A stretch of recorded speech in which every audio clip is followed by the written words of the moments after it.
नमस्कार विद्यार्थियों, नव भारती परिवार में आप सबका स्वागत है।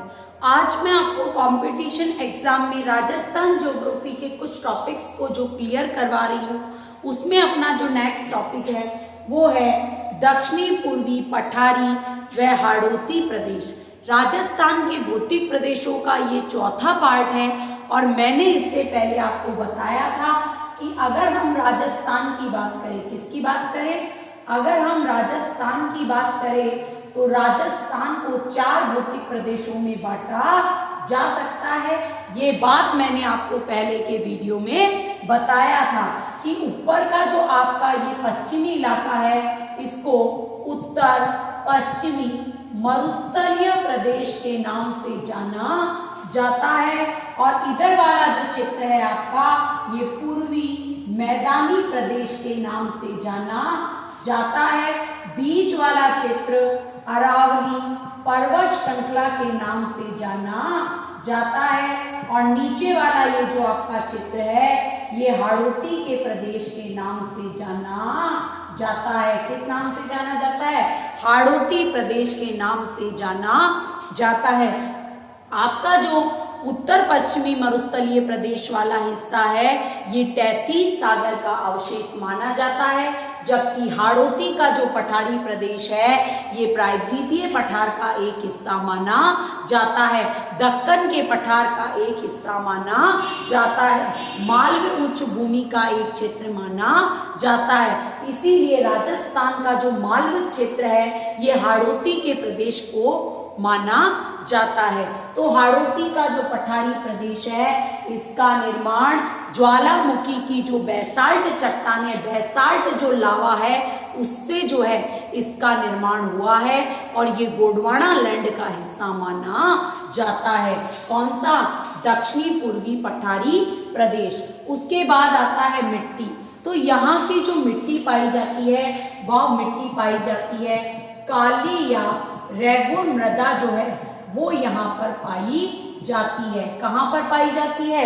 राजस्थान के हाड़ौती क्षेत्र में काली या रेगुन मृदा पाई जाती है। राजस्थान का 6.89% एरिया को इस हाड़ौती प्रदेश ने कवर कर रखा है और यहाँ पर राजस्थान की 11% जनसंख्या निवास करती है। कहाँ पर? हाड़ौती प्रदेश। हाड़ौती प्रदेश ने राजस्थान के 6.89% भाग को घेरे हुए हैं, जहां पर 11% जनसंख्या पाई जाती है, जबकि मैदानी प्रदेश की बात करें तो 23% एरिया को घेर रखा है और यहाँ पर राजस्थान की जो है 40% जनसंख्या, 39% जनसंख्या यहाँ पर पाई जाती है। कहाँ पर?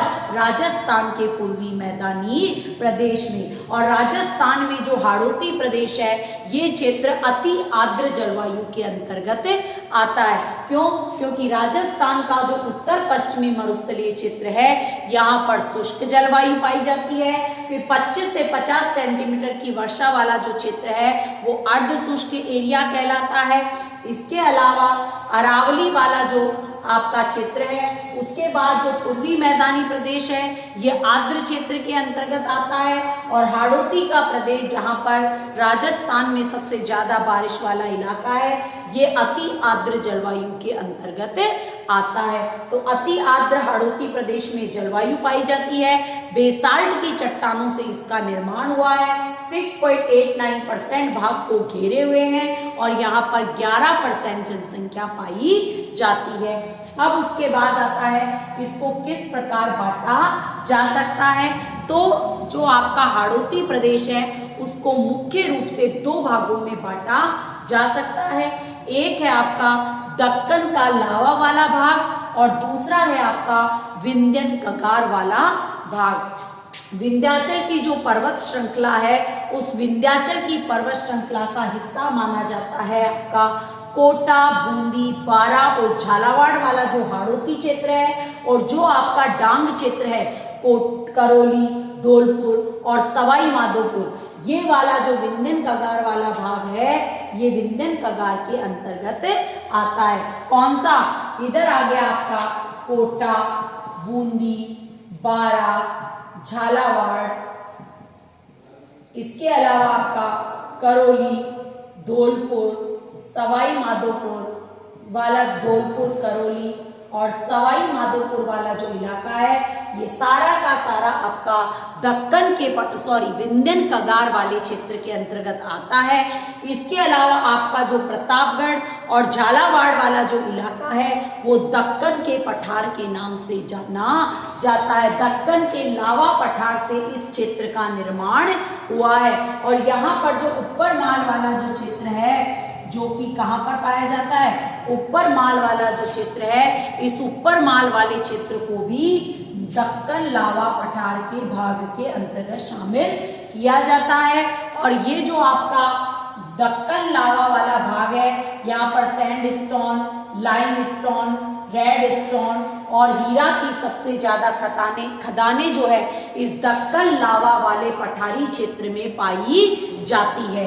तो आपने देखा कि दक्षिणी पूर्वी पठारी प्रदेश को हम दो भागों में बांट सकते हैं, एक दक्कन लावा भाग और दूसरा है आपका विंध्यन कगार भाग। विंध्यन कगार वाले भाग में कोटा, बूंदी, बारा, झालावाड़ वाला क्षेत्र आता है और जो आपका डांग क्षेत्र है वो भी इसी के अंतर्गत आता है। अब बात आती है, इसके कई गौण भाग भी माने जाते हैं। किसके? आपके हाड़ौती का पठार या दक्षिणी पूर्वी पठारी प्रदेश को हम गौण दृष्टि से तीन भागों में बांट सकते हैं। यहाँ आकृति के आधार पर इसको हम तीन भागों में बांट सकते हैं। यहाँ पर एक क्षेत्र ऐसा है जहाँ पर अर्धचंदाकार पहाड़ियां पाई जाती है, दूसरा शाहबाद की उच्च भूमि है और तीसरा आपका डग और गंगदर का पठारी क्षेत्र जो है वो माना जाता है।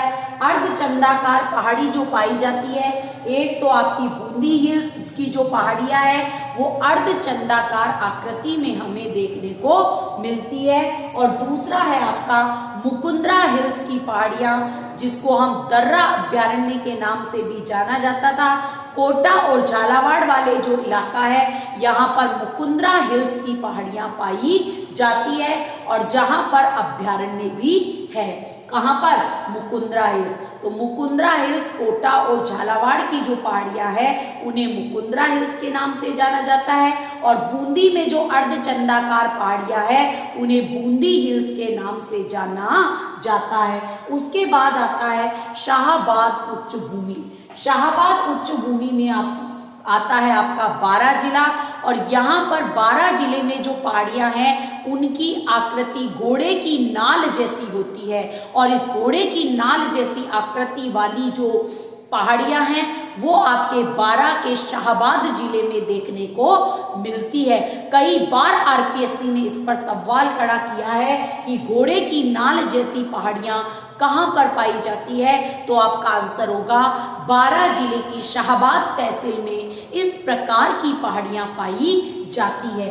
उसके बाद आता है आपका डंग गंगदर का जो पठारी क्षेत्र है वो पाया जाता है आपका झालावाड़ क्षेत्र में। कहां पर पाया जाता है? झालावाड़ क्षेत्र में पाया जाता है। तो ये आपने पढ़ा दक्षिणी पूर्वी पठारी प्रदेश के बारे में, जाना कि यहाँ का जो आपका प्रतापगढ़ और झालावाड़ वाला इलाका है वो दक्कन लावा पठार का हिस्सा है। कोटा, बूंदी, बारा, झालावाड़, करौली, सवाई माधोपुर, धौलपुर वाला जो इलाका है वो विंध्यन कगार के क्षेत्र के अंतर्गत आता है। अब देखो यहाँ पर जो कि पठारी प्रदेश है यहाँ पर विभिन्न प्रकार के पठार भी पाए जाते हैं और राजस्थान का जो सबसे ऊंचा पठार है उसका नाम है विद्यार्थियों उड़िया पठार, जो कि दक्षिणी अरावली का हिस्सा है और आबू का जो सिरोही क्षेत्र है वहां पर ये उड़िया पठार स्थित है। गुरु शिखर के जस्ट पास में उड़िया का पठार स्थित है जिसकी ऊंचाई 1360 मीटर है। कितनी है? 1360 मीटर उड़िया पठार की ऊंचाई है। तो आपसे सवाल पूछा जा सकता है कि राजस्थान का सबसे ऊंचा पठार कौन सा है, तो आपका आंसर होगा क्या? उड़िया पठार, जो कि दक्षिणी अरावली का हिस्सा है, सिरोही के आबू क्षेत्र का हिस्सा माना जाता है। दूसरा है आबू पर्वत। आबू पर्वत भी एक पठार ही है और ये जो गुंबदाकार आकृति है उस रूप में यहाँ पर पठार की आकृति हमें देखने को मिलती है। और यहाँ जो पठार है उसकी ऊंचाई है 1200 मीटर के लगभग मानी जाती है। उसके बाद आता है बोराट का पठार। बोराट का जो पठार है ये उदयपुर जिले में है, दक्षिणी अरावली का हिस्सा है और राजस्थान का दूसरा सबसे ऊंचा पठार माना जाता है बोराट का पठार। तो ध्यान रखना, राजस्थान का सबसे ऊंचा पठार उड़िया पठार, राजस्थान का दूसरा सबसे ऊंचा पठार बोराट का पठार है, जिसकी ऊंचाई 1225 मीटर के लगभग मानी जाती है। उसके बाद आता है लसाड़िया का पठार। उदयपुर के आप दक्षिणी पूर्वी क्षेत्र में जाओगे जहां पर जैसमंद झील है, जैसमंद झील के आसपास उबड़ खाबड़ क्षेत्र जो पठारी इलाका है उसे लसाड़िया के पठार के नाम से जाना जाता है। तो लसाड़िया का पठार उदयपुर में है, बोराट का पठार उदयपुर में है। गोगुंदा, आपका जो गोगुंदा वाला जो इलाका है, गोगुंदा के पहाड़ी क्षेत्र में ही ये गोगुंदा और राजसमंद की जो पहाड़ियां है उन पहाड़ियों के बीच में पाया जाता है कौन सा पठार? बोराट का पठार। आबू पर्वत आबू सिरोही क्षेत्र में पाया जाता है और उड़िया का जो पठार है ये भी आपका सिरोही क्षेत्र में पाया जाता है। तो आज आपने राजस्थान के पठारी क्षेत्र के बारे में पढ़ा।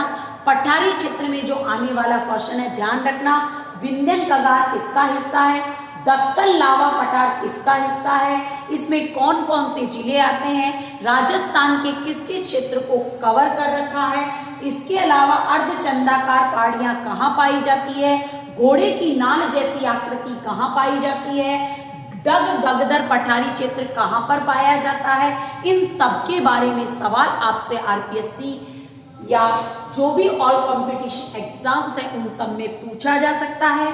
तो आप चाहते हैं आगे की वीडियोस मैं इसी तरह से बनाती रहूं, तो आप मेरे नवभारती स्टडी सर्कल चैनल्स को लाइक करें, शेयर करें और ज़्यादा से ज़्यादा कमेंट करें, ताकि हम आगे के अपडेट्स आपको इस स्टडी सर्कल पर देते रहे, ताकि आप सफलता अवश्य प्राप्त करें। विद्यार्थियों, धन्यवाद।